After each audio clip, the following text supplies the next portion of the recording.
Hi friends, நம்ம இன்றைக்கி பார்க்க போகிறது பார்த்திங்கன்னா சூப்பரான ஒரு தீபாவளி ஸ்வீட் தான் பண்ண போகிறோம். அதுலேயும் பார்த்திங்கன்னா அதிரசம் தான் நம்ம பண்ண போகிறோம். அதிரசம் செய்கிறதுனாலே பலருக்கு ரொம்பவே கஷ்டமான விஷயம் அப்படின்னு சொல்லி அதை ஒமிட் பண்ணிவிடுவாங்க. பட் இந்த அதிரசம் பார்த்திங்கனாக்கா ரொம்ப சுலபமான முறையில் செஞ்சிடலாம்.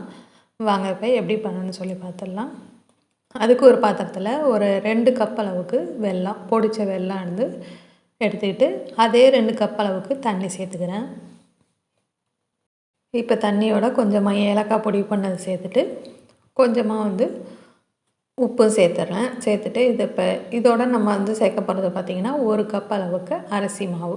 நார்மலாக நம்ம இடியாப்பத்துக்கு எல்லாம் அரைச்சி வச்சுருப்போம் இல்லைங்களா, அந்த அரிசி மாவு. இல்லை நீங்கள் கடையில் வாங்கின அரிசி மாவு இருந்தாலும் அதையும் பயன்படுத்தலாம். அதே கப்பால் 1 கப் அளவுக்கு கோதுமை மாவு. இது ரெண்டையும் சேர்த்துட்டு நீங்கள் கப்பு மெஷர்மெண்ட் இல்லைன்னா நீங்கள் டம்ளரால் அளந்தாலும் அதே அளவு தான் எல்லாமே. இப்போ ஸ்டவ்வை சிம்மில் வச்சுட்டு இதை அப்படியே கலந்து விட்டுட்டே வாங்க. அந்த தண்ணியோட சூட்டில் இந்த மாவு நல்லா கொஞ்சம் கொஞ்சமாக அது கெட்டியாகியே வரும்.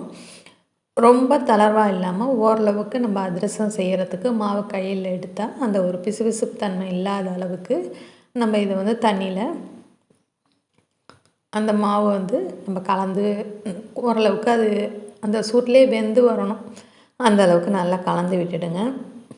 சப்போஸ் உங்களுக்கு அதிரசம் செய்யும்போது கொஞ்சம் பிசுபிசுப்பாக இருக்கிற மாதிரி தெரிஞ்சால், இன்னும் ரொம்ப தளர்வாக இருக்கிற மாதிரி தெரிஞ்சால் இன்னும் கொஞ்சம் நேரம் அதை ஸ்டவ்வில் வச்சு இப்படி கலந்து விட்டுட்டே வந்தீங்கன்னாக்கா அது மாவு கரெக்டான பதத்துக்கு வந்துடும்.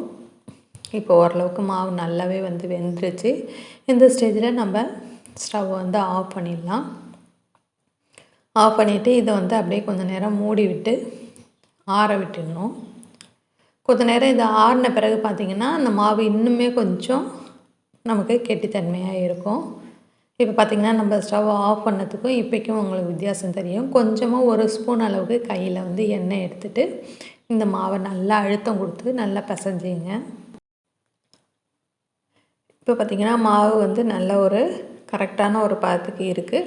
சப்போஸ் உங்களுக்கு மாவு ரொம்ப தளர்வாக தெரிஞ்சிச்சுனாக்கா இன்னும் கொஞ்சம் நேரம் நீங்கள் ஸ்டவ்வில் வச்சு கிண்டிட்டு அதுக்கப்புறம் ஆற விட்டுட்டு தட்டினீங்க அப்படின்னு சொன்னால் ரொம்பவே ஈஸியாக அதிரசம் செஞ்சிடலாம். இப்போ இது போல் ஒரு பிளாஸ்டிக் கவரில் கொஞ்சமாக எண்ணெய் தடவிட்டு அந்த மாவை நமக்கு தேவையான அளவுக்கு எந்த சைஸுக்கு உங்களுக்கு அதிரசம், சிலர் சின்ன சின்னதாக தட்டினா சிலருக்கு பிடிக்கும், சிலருக்கு கொஞ்சம் பெருசாக தட்டுவாங்க. அதுக்கேற்ற மாதிரி நீங்கள் மாவு உருண்டைகளாக உருட்டிட்டு இதை போல் கைகளால்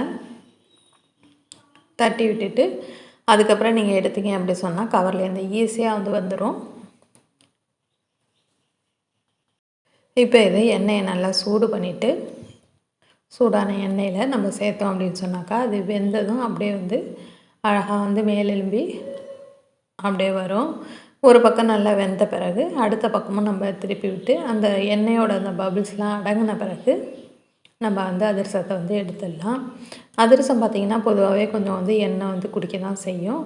பட் அந்த எண்ணெயை நம்ம கம்ப்ளீட்டாக எடுத்துடலாம். இது போல் இன்னொரு கரண்டியில் வச்சுட்டு இப்படி அழுத்தம் கொடுத்தீங்க அப்படின்னு சொன்னால் அந்த எண்ணெயெல்லாம் அப்படியே வடிஞ்சிரும். பட் நீங்கள் பிகினர்ஸாக இருந்தீங்கன்னா இந்த மெத்தட் செய்யும்போது மட்டும் கொஞ்சம் கேர்ஃபுல்லாக செய்யுங்க. ஏன்னா எண்ணெயில் வச்சுக்கிட்டே நீங்கள் செய்கிறதுனால டக்குன்னு அது ஸ்லிப் ஆகி மறுபடியும் அது எண்ணெயில் விழுறதுக்கு வாய்ப்பு இருக்குது.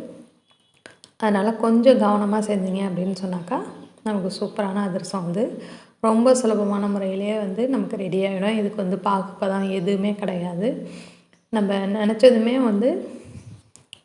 மாவு கலந்துட்டு நம்ம அதிரசத்தை ரெடி பண்ணிடலாம். இது போல் ஒவ்வொரு அதிரசமும் போட்டு நம்ம எடுத்துடலாம். இப்போ நம்ம சேர்த்த மாவுக்கு பார்த்திங்கனாக்கா எனக்கு இந்தளவுக்கு அதிரசம் வந்திருக்கு. கண்டிப்பாக ட்ரை பண்ணி பாருங்கள். ரொம்ப ஈஸியாக இருக்கும். அதோட ரொம்பவும் டேஸ்ட்டாகவும் இருக்கும், நல்லா சாஃப்டாகவும் இருக்கும். நீங்கள் எடுத்ததுன்னா கொஞ்சம் கொஞ்சம் ஹார்டாக இருக்கிற மாதிரி இருந்தாலும் அது கொஞ்சம் நேரம் கழித்து ஆறின பிறகு நல்லா ஸ்மூத்தாக சாஃப்டாக இருக்கும். வீடியோ பிடிச்சிருந்தா லைக் பண்ணுங்கள், ஃப்ரெண்ட்ஸோட ரிலேட்டிவ் ஷேர் பண்ணுங்கள். நெக்ஸ்ட் வீடியோவில் மீட் பண்ணுறேன். தேங்க்யூ.